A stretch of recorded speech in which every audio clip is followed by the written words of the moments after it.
one more age left to go, and that would be Amateria. One of the funner ones, and actually my favorite age of the bunch. If I had to mark which age was my favorite, it would be this one. Followed by Idana, and then finally Voltaic. I think Voltaic is kind of generic, more or less, of the three ages. So let's, as always, match up this symbol into the tusk and then get it clear. And this is about the ball configuration, I think, of what I need to do. So starting from the inward, going out. This is my random configuration that will open up the book for Amateria.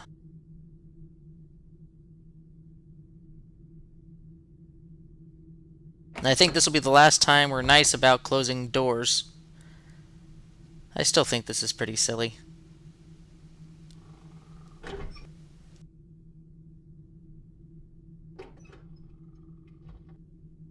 Now, unlike the previous age with Voltaic, where you pretty much have to go all over the island, this is more centrally located, in essence similar in nature to Idana, where it's in one location, and that's pretty much the puzzle you're going to have to be solving to get into the age itself. Now, you'll probably find this area quite early on in your explorations of Jinanin, and you'll be blocked by this barrel. But if you look over here, you'll see that there's a platform across the way with a potential switch mechanism over there. So you're going to have to find the stairs, or at least the ladder rungs leading down, and then you get to this little switch mechanism here. And the left switch deals with the first and third, and the second switch deals with the second and fourth, I guess you could say, mechanisms over there. So if you can see how it just worked the first and the third, and this will work the fourth and the second. So your goal is to get it all the way to the right first, the little big steel drum, so you can get access to the door that leads into the tusk proper.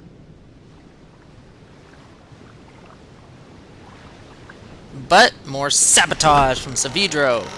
You can't actually get across the flooring into where the book is, because he has smashed out the flooring.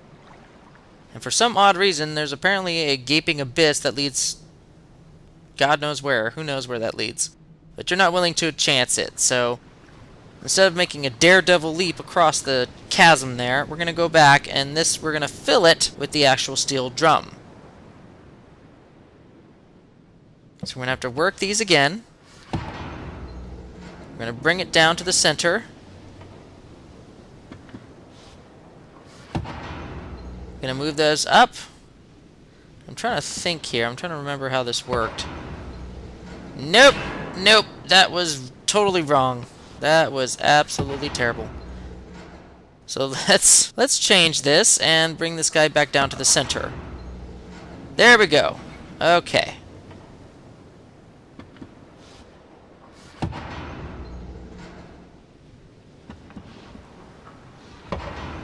Dagnabbit! I am just not getting this. Okay, let's restart. Okay, that's the initial configuration that we need. Okay, we need to bring it to the center like we have done twice already. Now, let's see if we need to change this. There we go. Okay, you just need to do the left switch twice. And that rolls it all the way in, and it slams itself right into the chasm. So now we can hop across it to the actual book location and solve the ball puzzle there.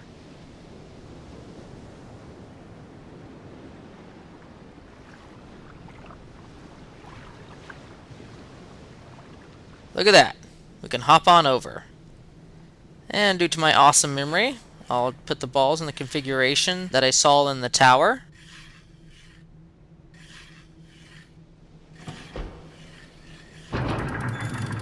And we have access to our final age, Amateria. Now, Amateria is interesting in that it seems like it was made specifically for the fun of it. Like, there's Voltaic, which demonstrates the power of energy in all of its forms. The Idana, where it's like figuring out the nature and mutual dependence between all the creatures and animals and plants. Here, it's all about dynamic motion and force and things like that, and it seems purely built as some sort of sadistic puzzle amusement park. I guess one way he makes it fun for his children to learn.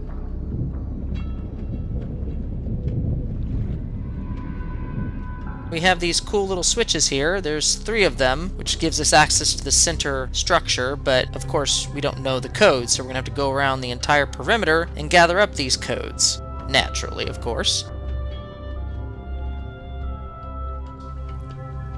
So out of all the ages, this one is the most surrealistic in a way. I mean, even the rock structures seem to be very built in a surreal, mechanical way. You can just look at those floor tiles. Everything was built with a purpose here.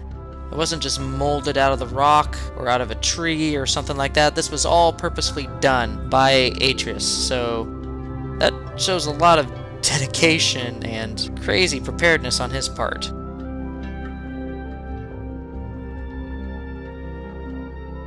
So here's the first of 4 major puzzles in this age. This one is, I'd like to call the balancing, I wouldn't say beam, but the balancing wheel, because there's a huge wheel there. So let's first do the main switch and see what happens. Get a cool little levitating object back there. Oh, hey now. Okay, so there's the weight, but there is no counterweight. So we need to somehow provide a counterweight for that glass ball to go clear across. So first order of business is to move that all the way to the left. We got to figure out what that ball is made of. So if you recall, back in Saavedro's lab at the bottom of the tower in Jananen, there was quite a few instruments which had balls of varying densities, types, structures, and stuff, and like 3 balls of this was equal to 1 ball of that, so on and so forth, but they were all the same weight. And those are the clues you need to solve this puzzle. And of course the other one is the hangman marionette, where it had two hanging bodies on one side and 1 hanging body on the other, but it was offset. Okay, it looks like it's 7 pieces wood and 1 piece crystal. I think that's the weight of that particular ball, so you're going to have to match that on the other side. Don't forget these papers. Or 1 page, actually. But basically, if you offset and put the heavier load on one side and the lighter load on the other end, they will actually equal out in balance weight. If that makes any sense. So we have to double the weight of that ball, which has 7 parts wood and 1 part crystal. So you want to go to this little shed back here. It's all mathematics, really, once you get the concept of this puzzle. And you find that Saavedro did more sabotage. He shattered quite a few pieces, namely the glass ones. So you're left with 4 pieces wood, and you're trying to make it double the weight. Since the metal is the heaviest of the bunch, you want to put 1 there and 2 wood pieces. That should double up the weight. Now you would think you want to put all 4 pieces and make it a perfect circle, but you don't want to do that. You don't have to. All you're doing is doubling the weight. That's all you need to do. So you want to go back to this mechanism here, and let's retry it again and see if our calculations are correct.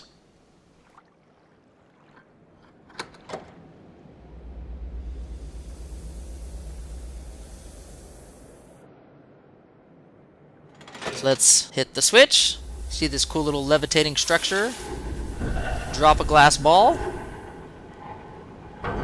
Kick off the initial weight. The counterweight's already there. Oh! Went straight across. Didn't even get shattered.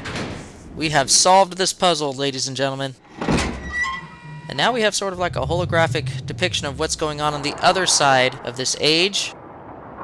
It's raising and lowering some sort of collapsible bridge. And what's this? We have one of the codes we need. Very interesting. Make sure you jot that down somewhere. Could come in handy. Now, each of these codes has like a differently unique colored ring around it. hexagonal ring, but for whatever reason, it's kind of inconsequential. I've never really figured out what the meaning of the colors were, and it doesn't play a factor in any of the puzzles of this age.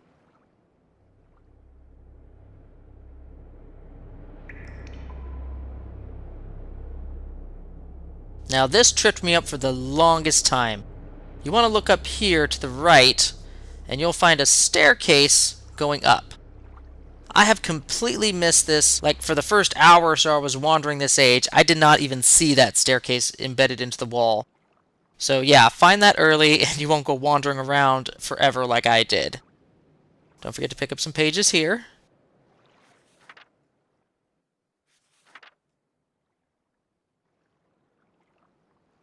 Now this puzzle, it's kind of confusing because you don't know exactly what the purpose of it is and what exactly is going on. Now each of those 5 structures that are bordering the center structure is producing a wave of sound at a specific frequency. Okay, whoa, look at that, that's kind of cool.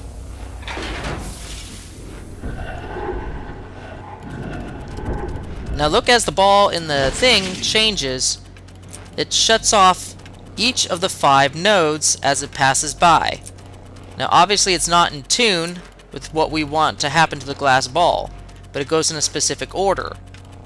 And if any of the frequencies is not shut off at the right time, the glass ball shatters and doesn't go through the whole circuit. So clearly there's not much more we can do here, but at least we now understand the problem of this puzzle a little bit better.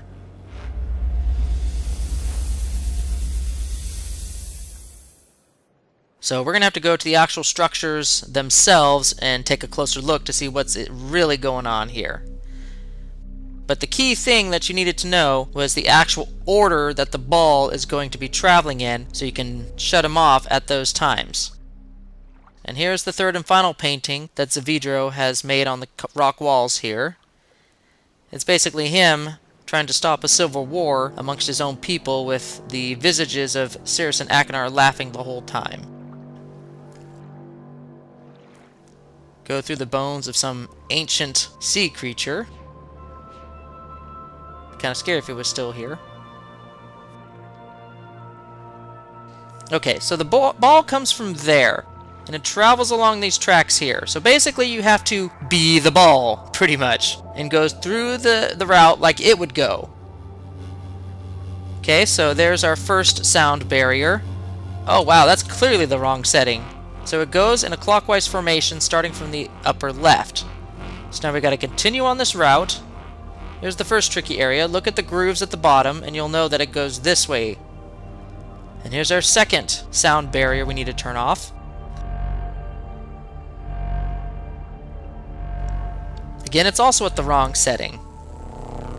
So basically you just need to follow the ball around and just turn to each one to the proper setting in a clockwise fashion, and that's really all there is to this puzzle. It looks a lot harder than it really is.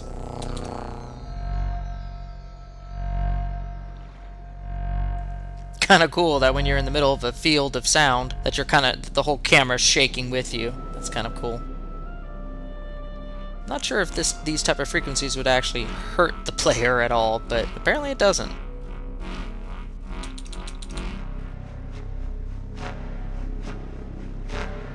We have one more to go, so continue to be the ball and follow where it's going to go next. And clearly it's going to go all the way back in to the structure itself, the center structure. And this should be the proper configurations for all of these pagoda towers. So let's head back to the control mechanism all the way back up top there. So we have to go across these little whale bones here.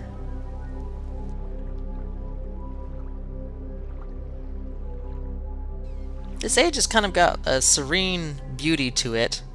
Kind of lonely and sorrowful in a way.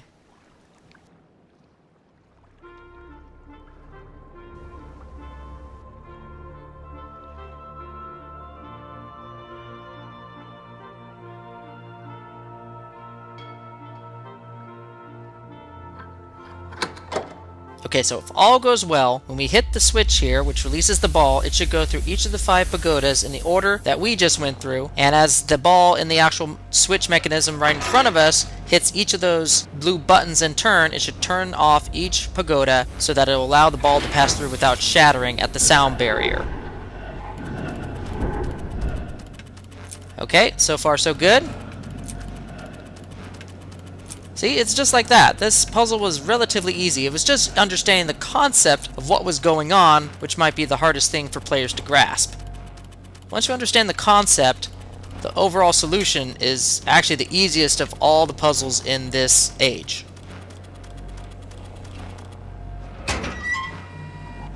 Again, it's showing us something else on the other side of the age. Another portion of the collapsible bridge, and another code. Make sure you write this down somewhere. The blue hexagon is inconsequential. Just the code in the center is important. And that was kind of a weird, awkward camera transition.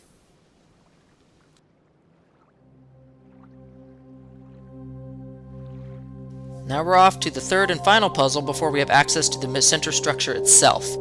And this one's kind of fun to figure out. It's just, the best thing you can do with any of these puzzles is just fire them off first. Just figure out what they do first before you actually figure out the puzzle. Because if you don't know what they do first, there's no way you can start figuring out the puzzle. So that's exactly what we're going to do. We're going to go to the next one, and we're just going to shoot the switch and see what it does, so we can understand it better.